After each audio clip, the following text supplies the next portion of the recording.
Protect your DNA. BioPQQ can promote formation of new mitochondria. Infowarsstore.com.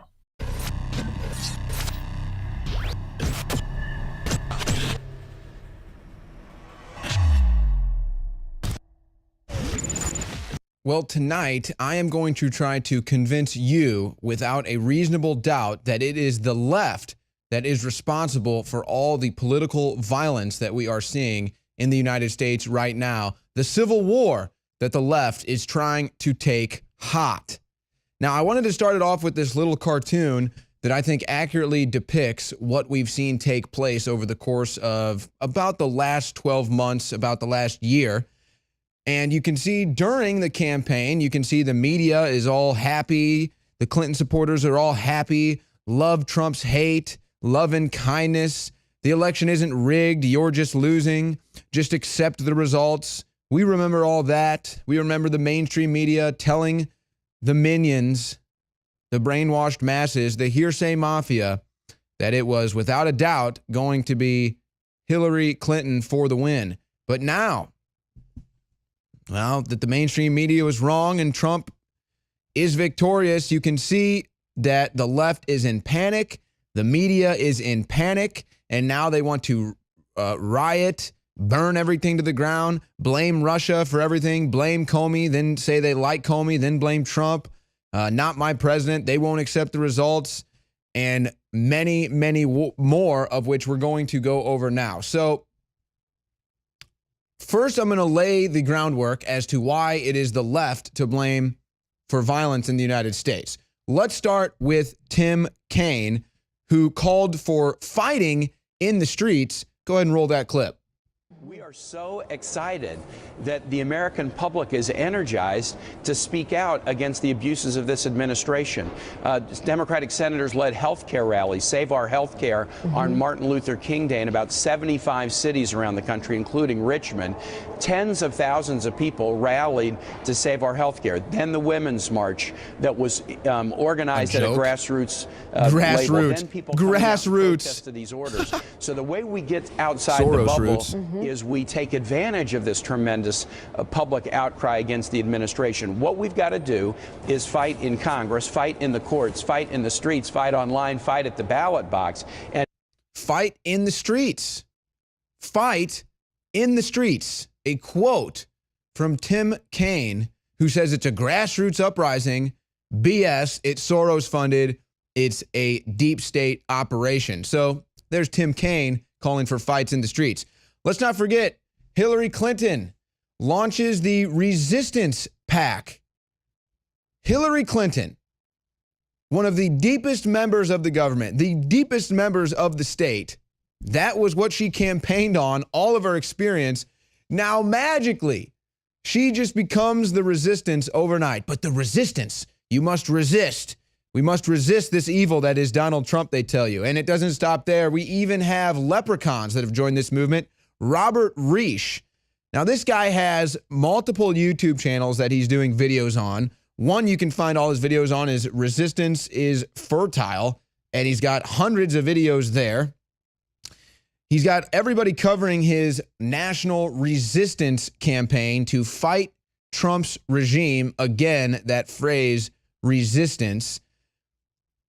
And you can, again, here's another YouTube channel he has, Inequality Media, which is where you can find some of his liberal propaganda, his liberal nonsense. But let's roll a short clip of Robert the Third or the Fourth Reich from Berkeley University. Number two, march and demonstrate. The Women's March on Washington will be the day after the inauguration. There should be sister marches around the country. More marches. And then monthly marches More against resistance. hate. Against keep the hate. momentum alive and keep the message As going. we're shooting people, beating people up. Number three. All right, that's make enough your of the midget. So there's Robert Fourth Reich. So far we got Tim Kaine, you've got Robert Reich, you've got Hillary Clinton. The resistance, fighting hate, fighting it in the streets, building up this animosity. We're only just beginning. Kathy Griffin, of course, Kathy Griffin. Everybody knows about Kathy Griffin and her infamous decapitated Trump head, one of the most disgusting, distasteful things you've ever seen. from a member of the media. And there she is holding up a decapitated Trump head and then has the nerve to say that Trump broke her. No, sorry, Kathy Griffin. You were already clearly broke. So that's nice. Kathy Griffin showing a decapitated Trump head. How about Snoop Doggy Dogg? He decides that he's going to put a image of him shooting a Trump lookalike in his music video. So that's Snoop Dogg now joining the party, pretending to shoot Donald Trump in his music video. Let's recall Madonna. Madonna gets out on the stage and says, yes, I have dreamed of blowing up the White House. And when this was brought to Elizabeth Warren's attention, the fake Indian, well, she didn't want to disavow that, did she? She went right along with that ride of wanting to blow up the White House. So now you've got Madonna and Elizabeth Warren also on the list. How about Van Jones? My boy, Van, telling the public it's a white lash, instilling hate against white people because of the election results when people of every race, color, and creed voted for Trump. But it's not about that. It's about Van Jones spreading more hate because of the results of the election. Now, as we've said, the real blame belongs on the left, and we're starting to see that come down with people like Newt Gingrich, but it's not enough. We really need to hammer these points home. How about Mickey Rourke? Donald Trump rant that he went on, telling Trump that he can, well, I won't repeat it, threatening to beat him up with a baseball bat in what could only be assumed a drunken, drug-induced rant from Mickey Rourke. Truly pathetic. But there you go, just more of the left spewing violence. You have the New York Public Theater doing their Caesar play, another example depicting an assassination of Donald Trump. I'll just say this, the Caesar play is happening right now, and I've got a little inside source that there's going to be a little disruption tonight. Wait for that to hit the news, folks. Of course, I'll probably be called fake news, but yeah, you just wait and see. So the New York Public Theater, again, more depiction of Trump assassination, more depiction of hate, more stewing this violence, more promoting this civil war to go hot. Let's not forget the reaction to Trump Care. Trump Care could kill LGBTQ people. That's right. Remember what they were saying when they were trying to stop Obamacare and they are pushing a new healthcare plan? It's going to kill people. It goes on. Trump Care could kill an extra 50,000 people a year. Oh, it doesn't end there. The week killing Obamacare will literally kill people. Interesting. Just more hateful rhetoric spewed from the left against Donald Trump without any foundation. How about this from Alabama? It's going to kill people. Alabama protests Trump Care with die-in. So there you go. People buying into the fake news, saying that Trump Care is going to kill people, and then protesting it. This is how the fake news cycle works. This is how it's the left responsible for spewing this hate and for starting this violence. How about Black Lives Matter? Anti-Trump protest in Seattle. We need to start killing people. Black Lives Matter is yet to be labeled as a terrorist group, despite people now being shot. And that brings us back to Steve Scalise, who gets shot at the GOP baseball practice. So you've got the left spewing all this hate, spewing all this violence, lying about Trump, lying about the election results, trying to wind up all of the mindless minions of the left to hate and start getting violent in the streets. And now you've got one that shows up at the GOP baseball practice and shoots Steve Scalise. Luckily, that's all that happened. But there's been more, folks. We'll get back to Steve Scalise in a second. How about this? The next day, powder-filled letters with threatening notes shut down Georgia Republicans' neighborhood. So now they're having to shut down neighborhoods because the left is threatening people with powder in mail. My goodness. How about this? Again, the next day, several shots fired at truck flying Make America Great Again flag. So now you've got people just firing bullets because they see something affiliated with Trump. Ridiculous. A Make America Great Again flag that triggers an American. Again, this is because they have been brainwashed by liberal media. The same people that are putting this into their subconscious. Trump is evil. Trump is bad. Trump supporters are racist. Trump supporters are bad. All of this hate, go out there. Trump care is going to kill people. Well, you're starting to see the results. This is what the left wanted. How about this one? Fox 46. Starbucks customer says she was bullied for supporting Trump. That's right, folks. I dare Trump haters for one day to walk around with a Make America Great Again hat. I dare Trump haters one day of their life to wear a Donald Trump t-shirt. You can get them for cost, $5 at InfoWarsStore.com. You can't even get a t-shirt for $5 anywhere else. We're selling it to you for $5 at InfoWarsStore.com. I dare leftists who think that Trump supporters are bigoted. Wear a Trump shirt, wear a Trump hat, and see what happens to you for 24 hours in public. See what kind of hate you get. Might change your life, to be perfectly honest with you. Might actually change your life. It goes on, folks. Again, I'm just trying to prove it beyond a reasonable doubt. Trump presidency, protests turned violent in Portland, Oregon. So remember what they used to say. They said that this was Trump supporters. Trump supporters were the violent ones. Remember that talking point? That died after about a month because all that happened was violent leftists were the ones that were starting fights, throwing things, punching people, and starting violence, specifically Antifa and Black Lives Matter. But now it's just all become one conglomeration of people that just want to protest Trump. They put all different names and spins on it. Pro-immigrant, the Women's March, Black Lives Matter, Antifa. They got all different names, all different classifications. It's all the same thing. It's all Trump hate, and it always goes violence. In Oakland, in New York City, cops clash with violent protesters.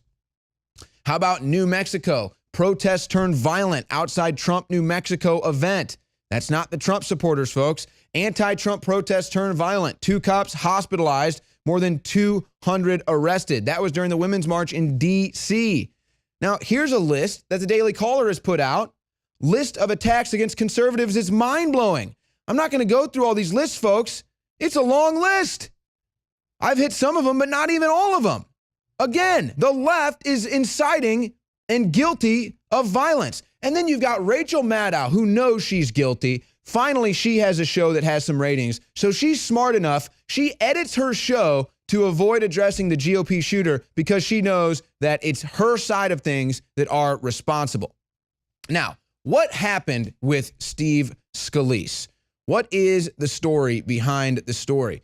Well, interestingly enough, the New York Times, it's being alleged, tipped off the shooter to the GOP practice field around the time he moved to area. So they print the article in April. He then leaves his wife out of nowhere in April, apparently is staking out this baseball field for months while living in his car outside of the YMCA, and then comes out and shoots Steve Scalise. Here's the interesting twist on a story that also just broke today. Michelle Carter found guilty of involuntary manslaughter in bizarre texting suicide case. So this girl has, I guess, an ex-boyfriend texting her saying he's going to commit suicide. She says, fine, I don't care, do it. The kid actually then commits suicide. Now she's guilty of manslaughter. Why can't we use this same precedent against the left? We should be using this same precedent set in the Michelle Carter case against the leftists that have been starting all of this violent and now have gotten Steve Scalise shot. Now, here's a video that Steve Scalise made talking about taking down human trafficking rings. Go ahead and roll that video. One of America's greatest values is our strong belief in the inherent worth of every human life. Human trafficking is a direct assault on this core value, and it affects millions of victims throughout the world. While many of us would like to believe that this issue isn't something that affects us, The sad truth is that human trafficking is a real problem plaguing each and every community here in the United States. Enough is enough. This week, the House took strong actions to stand up for the victims of human trafficking, passing tough bills to provide them protection and to target child predators. Let's work together to get these bills signed into law. So then Steve Scalise gets shot. Now, how about this story? Dems deliver pizzas to Scalise staffers. What do you think about that, folks? Put that article back on screen. Let's just leave that right there. Steve Scalise gets shot. Steve Scalise calls for investigating into human trafficking. It's a serious issue. Enough is enough. And then after he gets shot, the Democrats, whose emails in the WikiLeaks are very sketchy, a lot of weird stuff, pizza-related maps, children being delivered to hot tubs for entertainment, they deliver pizzas, you remember hashtag Pizzagate, to Scalise staffers. Who do you think's responsible for the violence, folks? It's clearly the left.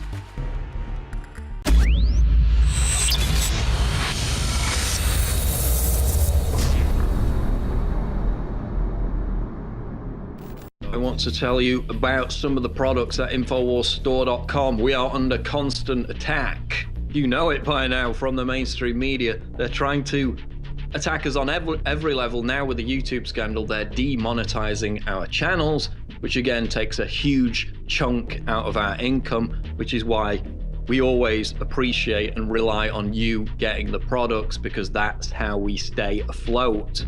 They can't get to us that way. They can't pressure you to not buy the products. They don't have that power. And that's why you're the key to this entire operation. We have Super Blue fluoride-free toothpaste, bubblegum flavor just arrived at InfowarsStore.com. This is by listener request. Bubblegum flavored Super Blue toothpaste now available at InfowarsStore.com in limited supply. Again, if you're not using fluoride-free toothpaste by now, you're absolutely insane. Harvard studies, it reduces IQ, it causes bone cancer. It's not great, let's just put it that way. And I've been using it for about, 15 years now?